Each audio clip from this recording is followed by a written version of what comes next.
Baik, kita lanjutkan biar nanti tuntas materinya. Ada teori lagi, patient and psychological well-being. Teori tentang well-being, kebaikan psikologis. Ternyata ada penelitian dari 2 orang peneliti namanya Carol Reeve dan Bert Singer. Passion itu bisa memberi kontribusi besar pada kesejahteraan psikologis. Berarti pada kenyamanan mental, kebahagiaan kita. Kenapa begitu? Nanti di teori ini, jadi psychological well-being itu punya 6 unsur.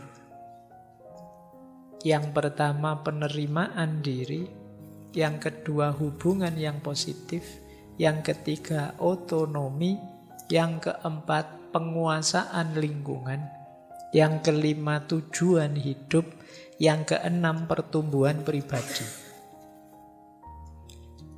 Kalau ikut teori ini teman-teman coba dicek ya, kalian termasuk orang yang mentalnya sejahtera atau tidak? Dari 6 ukuran itu. Kalau kalian ingin ukur, Pak, saya itu termasuk orang yang bahagia atau tidak ya Pak? Orang yang sejahtera atau tidak? Coba kamu cek. Yang pertama penerimaan diri. Sudahkah kamu bisa menerima dirimu apa adanya? Meskipun kamu tahu dirimu pasti ada banyak kurangnya, kalau itu tidak perlu disebut. Apa ada orang yang sempurna? Kan tidak ada. Tapi apapun dirimu kamu siap menerima. Kalau mentalmu begitu, kamu lulus di yang pertama.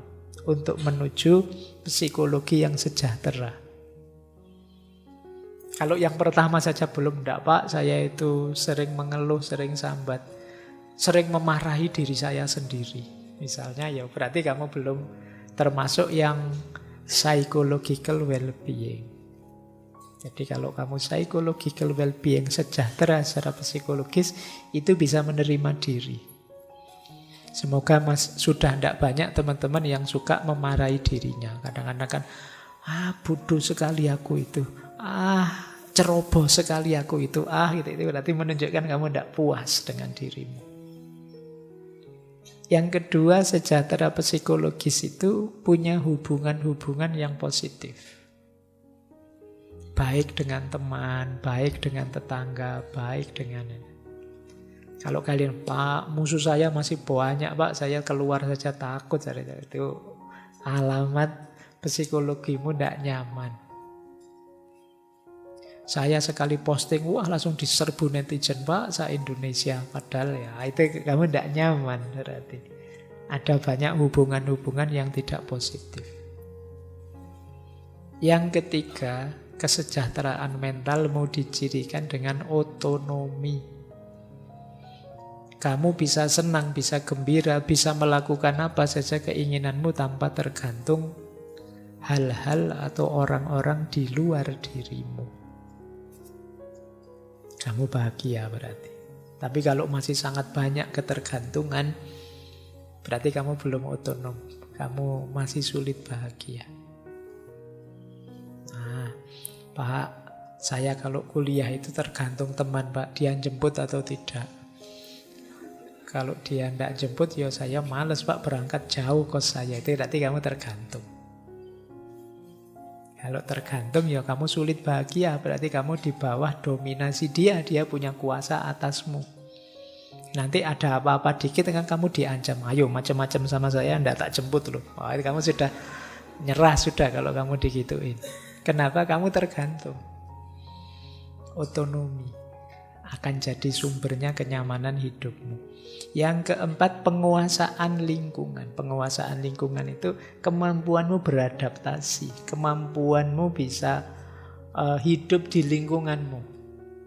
Ini mungkin teman-teman yang dari luar Jogja, mungkin ada mahasiswa baru yang baru datang ke sini. Mungkin yang nomor 4 ini masih sedang berusaha.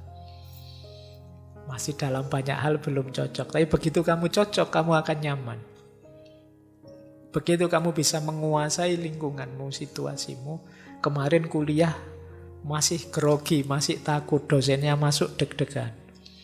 Telat 5 menit saja gemeteran. Telat ini dimarahi dosennya. Kamu belum menguasai. Semester depan kamu lebih menguasai. Santai saja, telat tidak apa-apa. Sudah ngerti biasanya. Nah, itu kamu mulai menguasai lingkungan. Menguasai, tahu kebiasaannya bagaimana dan mampu beradaptasi. Yang kelima, well-being psikologis itu ketika kalian sadar dan punya tujuan hidup. Tentu saja orang yang tidak punya tujuan, ya tidak tahu dia mau kemana. Tidak bisa ngukur dia sukses atau tidak, berhasil atau tidak, wong dia tidak punya tujuan. Alhamdulillah Pak, saya sekarang sukses. Itu memang cita-citamu? Tidak sih Pak, saya tidak tahu kok tiba-tiba sukses seperti ini. Itu kan ya tidak ada tujuan, ya tidak bisa disebut sukses. Sukses berhasil itu kan ketika kalian sudah target, kemudian targetmu terpenuhi, itulah sukses. Itu yang membahagiakan. Jadi punyalah tujuan hidup. Ya monggo kalian yang mau bikin yang jangka pendek, jangka menengah, jangka panjang silahkan. Tapi orang yang punya tujuan lah yang bisa serius. Kalau kalian tidak ada tujuan, pasti sulit kalian serius. Wong tidak ada tujuannya. Jadi ya berhasil syukur, tidak berhasil juga tidak apa-apa. Wong kalian tidak ada target. Yang nomor 6, pertumbuhan pribadi. Pertumbuhan pribadi itu kamu tiap hari meningkat kualitas dirimu, kamu tambah baik, tambah baik, tambah baik. Kemarin nilainya C, terus B, terus A, itu namanya tumbuh. Kemarin saya tersinggungan Pak, sekarang semester 2 sudah santai, sudah ngerti lah saya. Lebih sabar, besoknya lebih pemaaf, lebih, itu namanya tumbuh. Nah teman-teman punya passion itu bisa membantu 6 ini. Passion bisa membantu kita menerima diri. Begitu kita bisa menjalankan passion, itu kan kita senang dengan diri kita. Kalian sukanya olahraga dan kamu bisa memanifestasikan olahraga dalam hidupmu. Kamu serius ke dunia olahraga, berarti kamu kan bisa menerima hidupmu. Hidup antara ideal dengan hidupmu nyambung. Makanya penerimaan diri. Kemudian hubungan positif. Dengan kita bisa hidup sesuai passion kita, kita jadi orang yang gembira. Kalau kita gembira, hubungan sosial jadi lebih enak, lebih nyaman. Bayangkan kamu hidup dalam kondisi tertekan, stres. Itu teman-temanmu bubar semua mesti. Males kalau ketemu dia merengut terus, mengeluh terus, sambat terus, curhat terus. Emangnya dia aja yang punya masalah? Masalahku ya banyak tiap hari dicurhati misalnya. Jadi karena kamu tidak gembira. Kenapa tidak gembira? Tidak bisa mengikuti passionmu. Jadi passion bisa membuat kita gembira, hubungan sosial jadi positif. Passion juga membuat kita otonom, kita mandiri. Ini loh aku. Orang mengikuti passionnya itu kan dia menegaskan dirinya. Aku ingin ini dan aku melakukan ini. Nah, itu otonom namanya. Orang berpassion juga bisa berdialektika dengan lingkungannya. Dia tampil apa adanya seperti dirinya. Tidak sekedar dia menyesuaikan dengan lingkungan, nanti lingkungan juga menyesuaikan dengan dirinya. Tujuan hidup, apalagi orang berpassion, ya pasti seputar itu tujuan hidupnya. Dan dia akan tambah baik, tambah tumbuh dirinya. Jadi passion itu membantu psychological well-being. Dari aspek ini ya, tentu saja passion yang positif, yang harmonis tadi, bukan passion yang obsesif. Baik, ada lagi teori flow. Jadi ada istilah passion and flow. Flow itu aliran. Ini yang punya teori namanya Mihaly. Ini macamnya susah ini. Ya. Ayo, ada yang bisa bantu saya? Csikszentmihalyi. Oh, itu kalau ditulis dalam bahasa Arab tambah ruwet itu bacanya. Untungnya dalam bahasa Latin. Jadi ini Pak Mihaly ini yang punya teori flow. Jadi flow itu satu kondisi mental ketika kita sepenuhnya terlibat mengikuti aktivitas yang sedang kita lakukan. Flow itu mengalir. Jadi segalanya mengalir seperti yang kita inginkan dan kita sepenuhnya terlibat di situ. Itu namanya flow. Nah, awalnya flow itu passion. Ketika kita melakukan sesuatu yang memang jadi passion kita, maka kita serius, sungguh-sungguh terlibat di situ. Ini puncaknya kesadaran, namanya flow. Kalau dalam tasawuf ini mirip seperti ekstase. Jadi memuncak sudah. Segalanya berjalan tanpa harus dirancang, direncanakan, berjalan sudah seperti itu. Cirinya flow itu apa?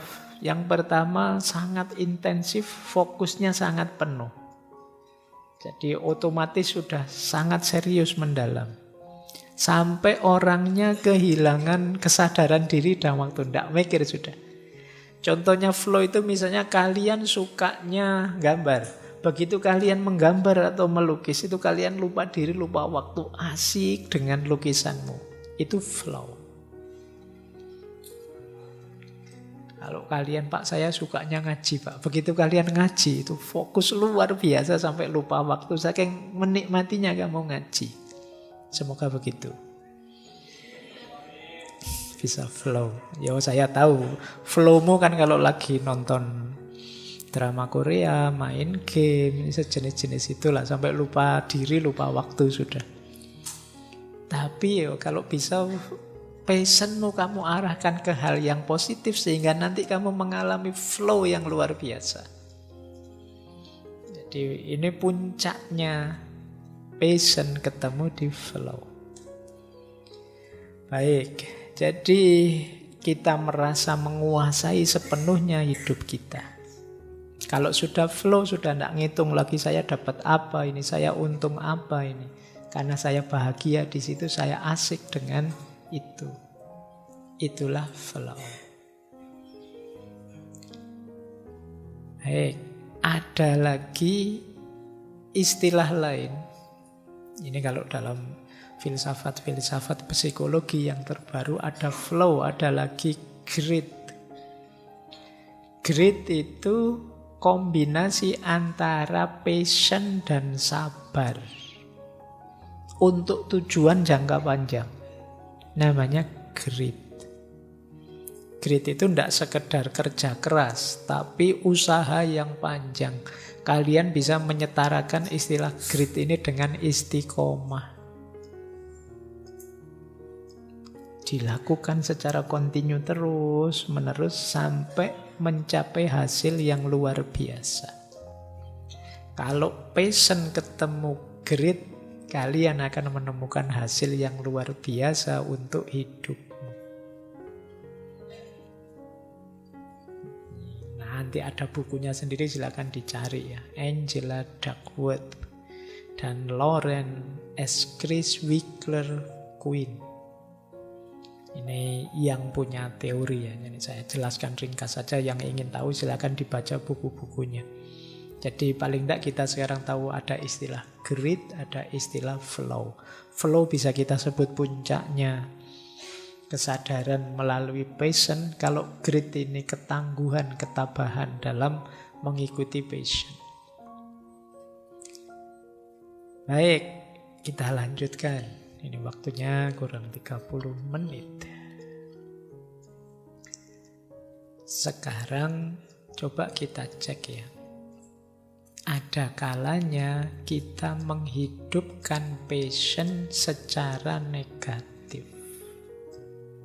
Hati-hati, senang yo senang, minat yo minat, antusias yo antusias, tapi jangan dijalankan secara negatif. Kalau ini caranya, kalau isinya tetap tidak boleh yang negatif. Tapi kadang-kadang hal baik kita jalankan secara negatif, hasilnya juga nanti jadi negatif. Kayak tadi loh contohnya, padahal passionnya sudah luar biasa membaca, tapi begitu kita menjalankannya keliru, ya hasilnya negatif. Apa sih antara lain menghidupkan passion yang negatif itu? Yang pertama adalah burnout, kelelahan. Kalian lupa waktu, kalian lupa istirahat, akhirnya kalian kelelahan. Kalau sudah kelelahan, ya habis tenaga, sudah motivasi hilang. Seperti saya bilang tadi, kalian lupa ngeremnya. Iya sih asik. Tapi kalau sudah habis energimu, yo efeknya malah negatif. Asik main game, akhirnya matanya sakit, badannya sakit semua, energinya habis. Kan ada itu beberapa cerita yang saking asiknya sampai habis energi, kayak lampu yang kehabisan minyak, akhirnya sampai ada yang meninggal. Itu kan cerita-cerita. Itu namanya burnout. Iya hobi, tapi juga jangan segitunya. Saya ingat peribahasa Jawa itu yang sebenarnya menarik peribahasa ini. Ngono ya ngono, ning ojo ngono. Begitu ya begitu, tapi jangan begitulah. Itu kan menarik ya. Iya saya tahu kamu seneng, saya tahu passionmu, tapi ya ndak gitu-gitu amat. Saya tahu kamu cinta, tapi kan ya ndak sampai segitunya. Ngono ya ngono, ning ya ojo ngono. Oke. Nah, ini salah satu efek ngono ya ngono ning ojo ngono tadi, kita ngawur sih akhirnya habis energinya. Yang kedua, mari kita ingat lagi bahwa hidup kita itu multidimensi, tidak hanya yang kita passioni saja. Tanggung jawab kita mungkin ada hal-hal lain di luar itu. Maka jangan mengabaikan tanggung jawab. Kok kita menjalani passion kita tapi melupakan tanggung jawab yang lain, yaitu masalah sudah. Salah kita secara negatif. Padahal harusnya passion kita baik, tapi kalau kita melakukannya secara negatif ini, mengabaikan tanggung jawab yang lain, jadinya ya jelek. Atau menghancurkan hubungan. Gara-gara passion kita, terus sahabat kita bubar semua, tidak senang dengan kita. Putus hubungan dengan banyak orang, ini negatif. Lupa kalau punya istri, punya anak. Main game, terus tidak kerja-kerja, bubar keluarganya. Jadi ini namanya ya passion. Manusiawi orang punya passion, tapi kalau secara negatif menghidupkannya ya negatif. Atau mengambil resiko yang tidak sehat. Itu di situ saya contohkan olahraga. Atlet ya memang hobinya mungkin passionnya olahraga. Tapi ya tidak sampai menyiksa diri segitunya, sampai cedera, sampai sakit, tidak begitulah. Itu namanya lupa diri. Jadi jangan ngambil resiko yang tidak sehat. Jangan ngambil resiko yang berbahaya. Jadi, baik, memang hobi saya, passion saya begini Pak. Naik gunung tidak bawa apa-apa, pakai kaos oblong saja. Ya enggak, ya jangan begitu. Itu namanya tidak sehat. Meskipun passion ya kalau membahayakan ya janganlah. Jangan nanti kamu, saya kalau naik motor ya tidak pakai helm gini Pak. Kenapa? Passion saya sudah itu Pak. Ya janganlah. Ya kalau tidak pakai helm ya naik motornya di halaman rumah saja, tidak usah keluar. Baik. Jangan juga passionmu melahirkan karakter negatif. Mentang-mentang passion, terus kamu jalani, kamu sukses, terus sombong. Ini namanya passion melahirkan karakter negatif. Mentang-mentang passion, kamu jalani masih belum sukses sih. Terus kamu jadinya minder. Ini jadi passionmu, jadi sumbernya karakter negatif. Kamu malah mencela orang lain. Mentang-mentang motormu apalah, Vario apa Beat gitu. Nanti motor yang lain kamu cela semua. Alah, motor apa itu? Yang jos itu ya Beat inilah misalnya. Itu namanya merusak moralmu ternyata. Passionmu terhadap motormu merusak moralmu sehingga kamu mencela yang lain. Nah ini kamu menghidupkannya secara negatif namanya. Atau keterikatan berlebihan. Keterikatan berlebihan itu kamu anggap passion adalah segalanya. Kalau passionmu tadi sepak bola, ya sepak bola adalah segalanya. Begitu sepak bola kalah, duniaku hancur, gelap kiamat ini rasanya. Ya itu ya enggak sampai segitulah. Biasa saja. Jadi kita melihatnya juga biasa saja. Jangan terlalu dalam, jangan terlalu terikat. Passion itu bisa saja. Sekarang passion kita apa? Karena terhalang kita ganti passion, ya mungkin saja kok. Bisa dilatih seperti saya bilang tadi. Baik, kita ingat-ingat ya. Jadi teman-teman jangan dihidupkan seperti ini. Passion. Manusiawi saja kalian punya passion, punya kecenderungan jiwa, tapi hati-hati menghidupkannya. Baik, filsafatan sebentar ya, mumpung masih ada waktu. Nanti ada yang tanya, ini ngaji filsafatnya di mana? Ya sejak tadi sudah filsafat. Sekarang kita singgung sedikit tokoh-tokoh filsafatnya ya. Perspektif filosofis terhadap passion.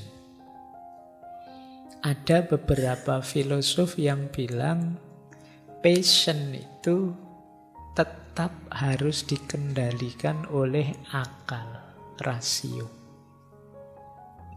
Yang punya pandangan seperti ini misalnya Plato dan Immanuel Kant. Karena passion ini banyak berhubungan dengan emosi, kadang-kadang kita lepas kendali, mentang-mentang seneng, mentang-mentang cenderung. Maka menurut Plato dan Immanuel Kant yang mengendalikan harus tetap akal. Kalau tidak, bisa saja passion tadi blunder malah jadi sumber bencana untuk hidup kita. Nah, ini pandangan Plato dan Immanuel Kant. Ada lagi pandangannya Nietzsche. Kalau menurut Nietzsche, passion itu berguna untuk vitalitas hidup. Tidak apa-apa kalian punya passion apa saja, hidupkan itu dan itulah dirimu. Banyak orang yang menipu dirinya karena alasan idealisme, kepercayaan, dan lain sebagainya kalau menurut Nietzsche. Dia mengorbankan nilai keinginan termasuk passionnya demi nilai dan keinginan orang lain. Ini yang oleh Nietzsche nanti disebut mentalitas budak. Kita harus jadi tuan untuk diri kita sendiri. Jangan takut kalau kamu punya passion apa, hidupkan itu. Jalani itu. Jadi manusia yang otentik sesuai keinginanmu. Nah ini Nietzsche. Ada lagi David Hume. Kalau tadi Plato dan Immanuel Kant fokus, akalnya harus tetap jalan loh ya. Kalau David Hume lebih melihat kebalikannya. Kata David Hume terbalik, sebenarnya akal kita itu yang dilakukan hanya melayani passion. Akal kita itu tukang stempel, dia menjustifikasi yang memang kita cenderungi. Kalau kita suka sesuatu atau tidak suka sesuatu, ya akal kita akan hadir mendukung kita dengan kekuatan, dengan argumennya. Jadi kadang-kadang hal yang buruk sekalipun, kalau itu kita lakukan kemudian misalnya banyak orang mencela kita, menuduh kita, itu akal bisa hadir untuk membela kita. Pokoknya akal itu melayani apa mau kita. Kuncinya di passion, makanya kata Imam Ghazali kuncinya itu di qalb, di hati. Passion itu kan menghuni di situ. Dia yang jadi kecenderungan jiwa kita. Akal kita jadi pasukannya. Kalau orientasi kita baik, ya akal kita akan membela kebaikan. Tapi kalau passion kita untuk hal-hal yang buruk, ya akal kita akan membela keburukan. Kadang-kadang sudah jelas salah pun masih cari alasan. Kadang alasannya ya, alah Pak, manusia wajar lah, salah dikit-dikit. Manusia itu kan memang tempatnya salah dan alpa. Ini pinter-pinter ya akalmu. Selalu nyari alasan. Begitu disalahkan, kamu salah begitu. Alah Pak, ini salah kecil saja. Itu loh banyak salah-salah yang ingin besar. Itu alasan sudah akal kita. Nah, kalau itu David Hume. Terserah kamu setuju yang mana. Akal mengendalikan passion atau akal yang hanya melayani passion. Ini bisa didiskusikan. Kemudian ada yang Paul Sartre. Kalau menurut Sartre, passion itu pilihan hidup. Jadi pilihan hidup kita, silahkan saja kalian mau passionmu apa. Disitulah kita merasa hidup kita bermakna. Tapi kadang-kadang ada orang yang gara-gara passionnya terus jatuh pada bad faith. Bad faith itu kalau dalam pikirannya Sartre, ya ketika orang menggadaikan kebebasannya, ketika orang menyerahkan kebebasannya pada orang lain. Itu istilahnya bad faith. Pak, passion saya itu Pak, patuh pada orang-orang yang saya ikuti, saya percayai, saya kagumi. Ini kalau versinya Sartre ini kayak bad faith. Passionmu tidak pas, passionmu menghancurkan kebebasanmu. Kamu punya kepercayaan yang jelek, yang keliru. Nah, passion juga ternyata bisa positif, bisa negatif. Kalau pas ya positif, kalau tidak pas ya negatif. Nah, silahkan nanti ini sebenarnya bisa didiskusikan masing-masing poinnya ya. Posisi akal, perannya di hadapan passion, dan lain sebagainya. Saya bawakan juga bahan diskusi. Mungkin ada waktu teman-teman kalau mau bahas ya.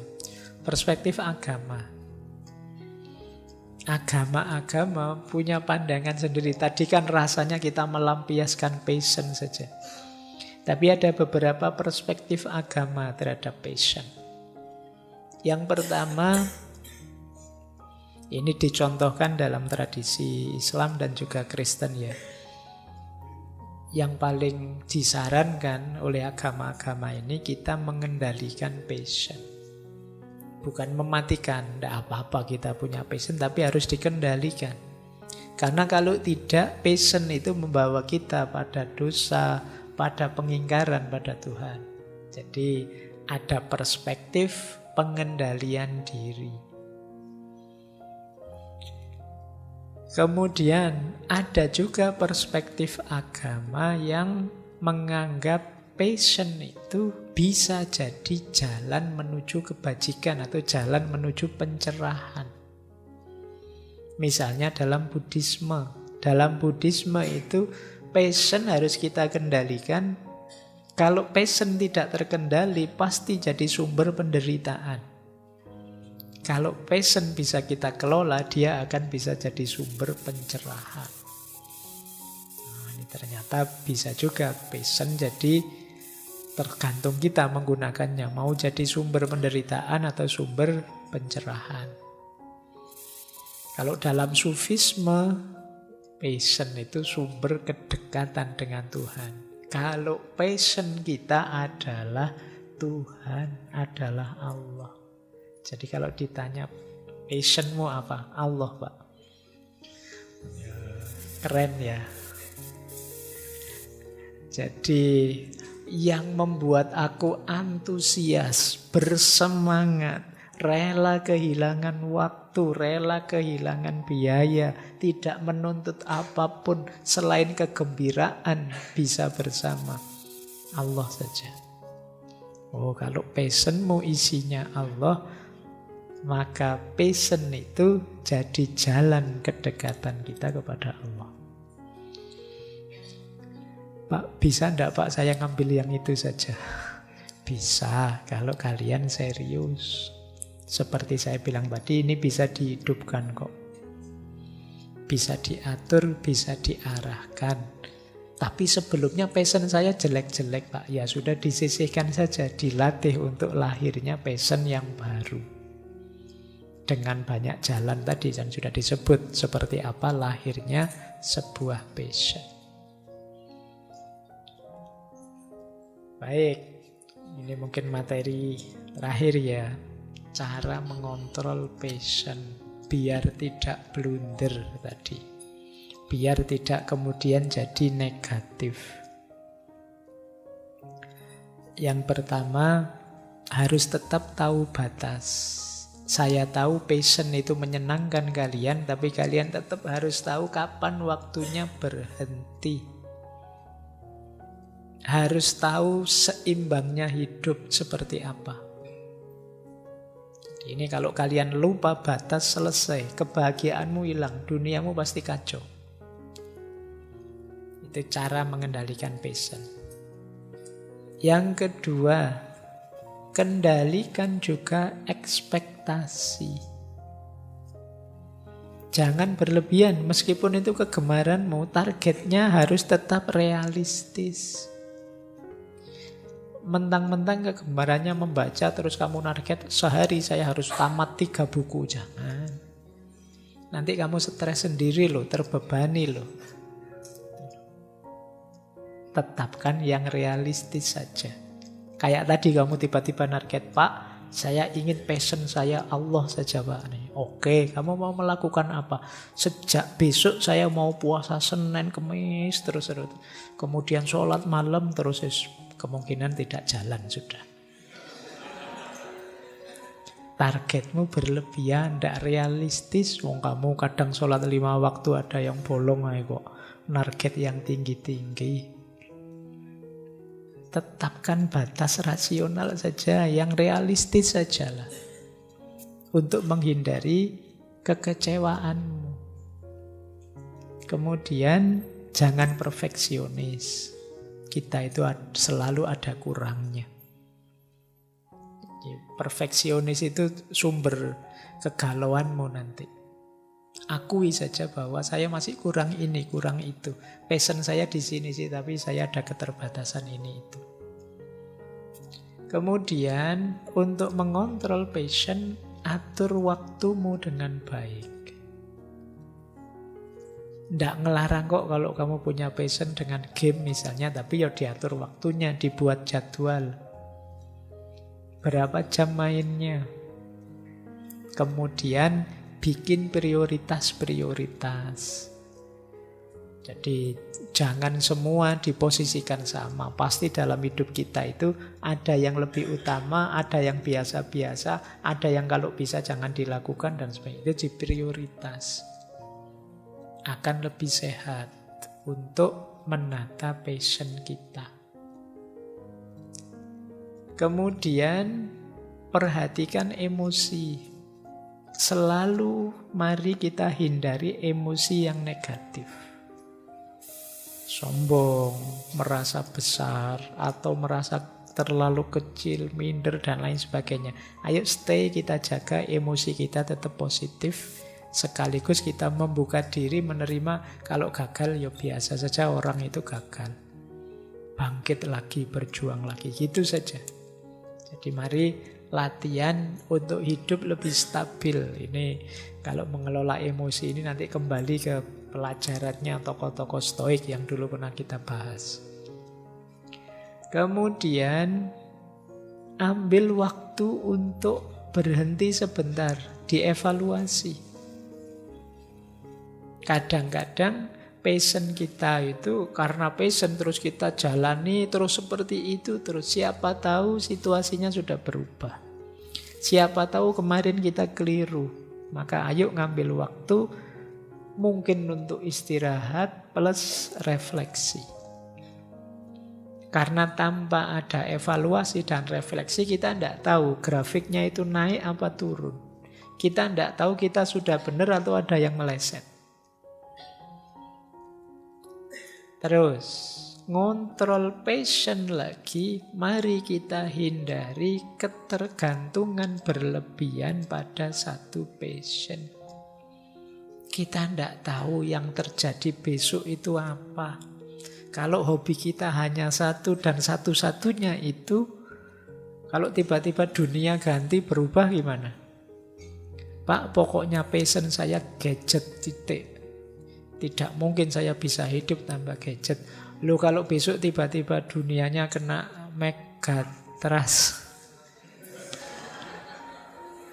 terus listrik mati, sinyal mati, gimana kalian bisa hidup kalau kebisaanmu hanya itu yang kamu sukai?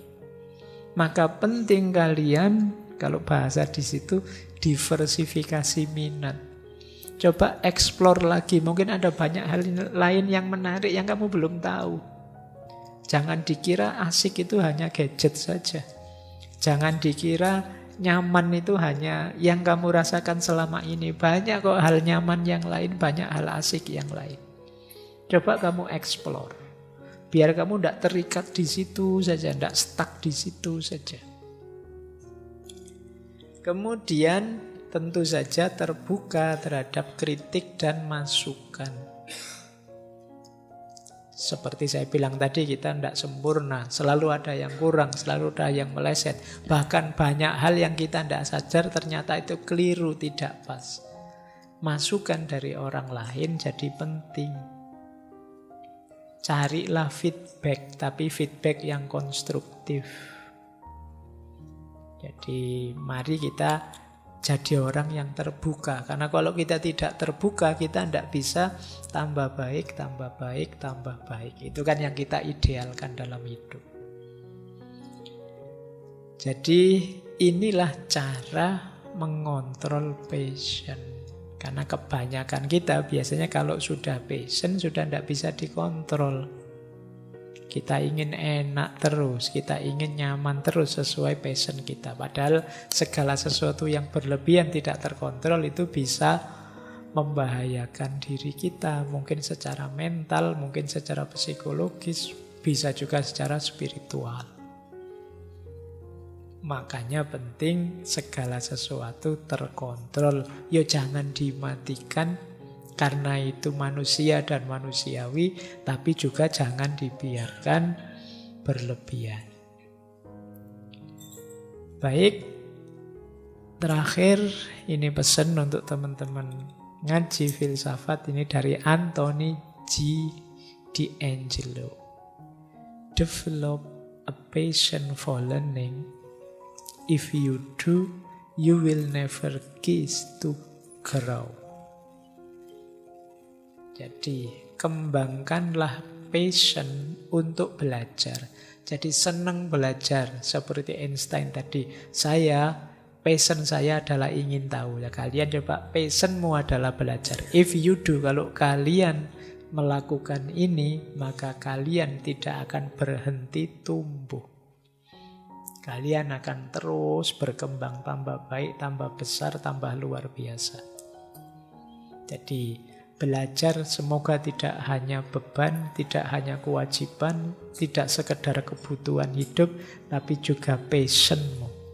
Kalau belajar itu passionmu, maka hidupmu akan tambah berkembang, tambah baik, tambah baik. Karena kuncinya pertumbuhan tentu saja adalah ilmu.